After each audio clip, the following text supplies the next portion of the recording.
Okay. And then it ends the track with the War of the World sample. They drew their plans against you know us. yourself. Yeah.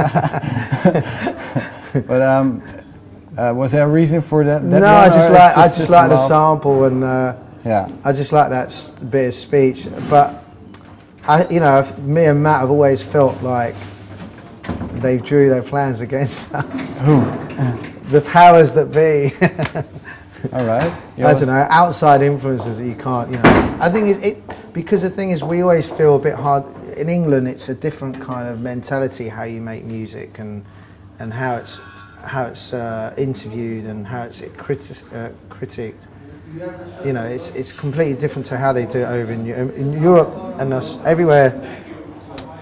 Places seem to embrace it in a much better way, whereas in England they kind of scrutinise stuff too much and just don't look for the the enjoyment factor of something. They really have to like pick things to pieces. There's either blatant, there is music that is blatantly crap.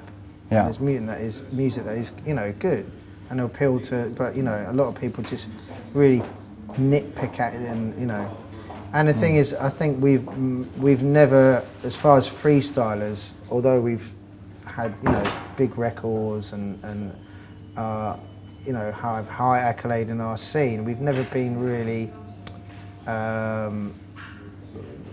given much dues to what we've achieved and this, that, and the other. Yeah. We've never been perceived as being cool and trendy and hip. Yeah. Right. So. But again, yeah, what you're talking about and about the track in the beginning, what is the underground feeling that you? What's the underground feeling? Can you explain that? I don't know, like underground feeling, like because we come from a club background, yeah. I mean, most of the music we make is underground club music, and that only sells to like a couple of thousand people, if that, or gets to. I mean, we might be DJing to like 5,000 people at a weekend, but maybe like only 3 people might buy that song. Do you know what I mean? Yeah.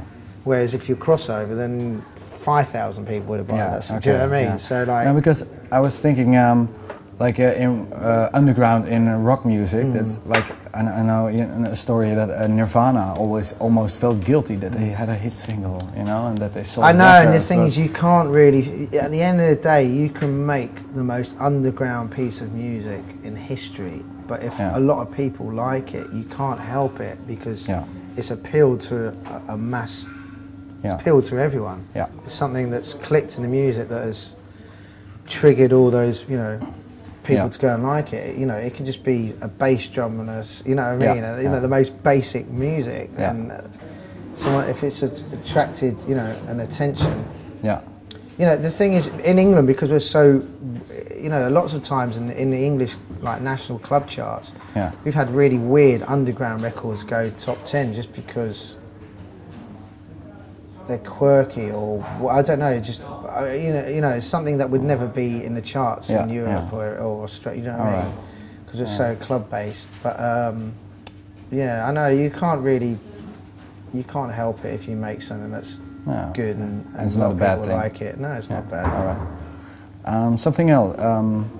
You use a lot of samples on your records. I recognize in the first time The War of the Worlds, the Kings, the Shaman, Michael Jackson. Shaman? The Shaman. What's Shaman? From the album Boss Drum. I don't know, Space Time I think it was. In which track? I'm not sure anymore. One of the later tracks. Am I wrong? Huh? Am I wrong? I thought it was from Space Time. No? Sorry about that. No, it might sound similar, yeah. All right. But the question was, is it really a homage to those people or just a nice sound? It's a homage and it's a nice sound and it's it's interesting and it makes feel like Electrify is quite a mad. I've never heard a tune like that apart from the original, which you know what I mean, done in a modern way. So I think that was a good way to explore. That I really like the original track.